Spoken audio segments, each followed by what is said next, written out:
Hey parents, this is James Thornock. I'm here to describe what is going to happen in the Python class, course, camp, whatever you want to call it. So, this is a project based learning environment, and so we'll be going through basic projects that you can create in Python, things like calculators and even graphical elements.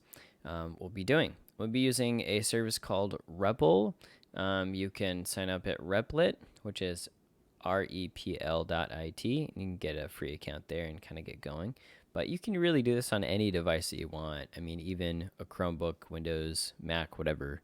It all works here because the IDE, if you know what that is actually going to be in a browser. So it's very accessible. Python is a really great language to get started learning coding in general.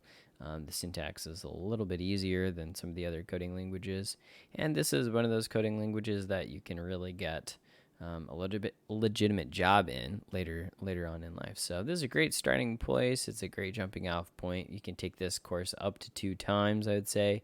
And then if you really want to dig in after that, I'd highly recommend private tutoring.